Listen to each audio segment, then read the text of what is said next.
Judge. I would just like to again apologize, Ms. Dean. Thank you very much.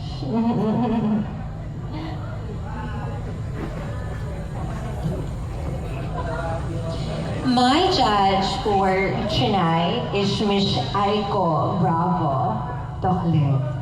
Did I Yes. pronounce it right? Hello. Hello po, madam. How are you feeling right now? I am ecstatic, very nervous, of course, and at the end of each feeling, I am thankful. Alright. This is your question. If you could invent a magical object to solve one problem in the world, what would it be and how would it work? Come again, ma'am. Alright, okay. If you could invent a magical object to solve one problem in the world, what would it be and how would it work? A magical object. Wow. Thank you very much for that mind-boggling question. Ladies and gentlemen, I would just like to begin and say that inventions in the world do not happen just because we want it. Inventions, specifically in science, happen sometimes by accident.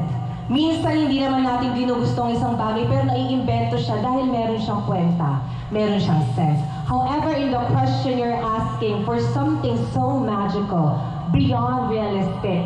So therefore, ladies and gentlemen, as a human being, as a Filipino citizen, I will definitely focus on the societal problems that is imperative here in our country. We can never deny the mere fact, the mere idea that our government is like a zoo. A lot of alligators and crocodiles are lurking within that specific house. So, if I would create a magical object, it would be a magical broom. It's like walis. And how would it work? I would just simply use it and clean that specific place, and every single person sitting within that government who is not honest, who is using the Filipino people's taxpayers' money for their own needs and is practicing stoicism, virtue, meaning inuuna nila yung sarili nilang interes kaysa sa kanilang mga tao dahil niluklok sila doon para tumulong para sa tao, hindi para lamang po sa kanilang sarili. Let's always take in mind that if you are going to fight for a position within the government, you should always be ready for the idea of servitude.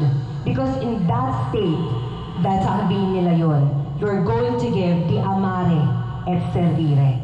Your love and service not only for your country, but for the people itself.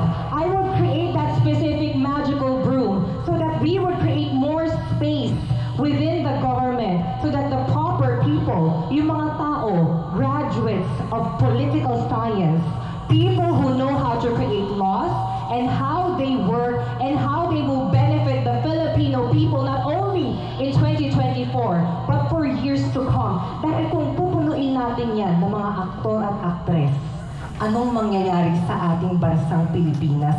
Lulubog ng lulubog at tayo mga tao ang maghihirap at tayo ang gagapang sa ating mga trabaho habang sila sa loob yumayaman ng yumayaman. Because we can never deny it.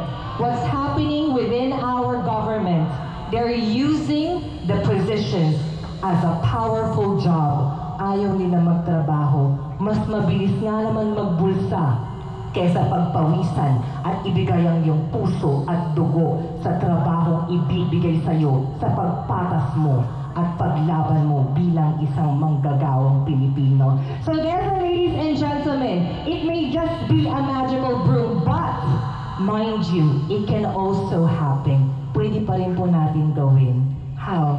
Ang ating magical broom ay ang pagboto at pagiging matalinong Pilipino kung sino ang ating pipiliin sa balota sa nalalapit na eleksyon. Bakit? Dahil dito mismo mga kaibigan, kung ang tamang tao ang uupo sa ating gobyerno, tayong lahat may benepisyo. Hindi lamang matatanda, pati mga bata na nag-aaral gamit ang kanilang mga scholarship at mga trabaho. Because I always believe that the taxpayers' money and hard-earned money should be used not only for self-interest, but for the benefit and the needs of the Filipino people and the pearl of the Orient Feast. Thank you so much.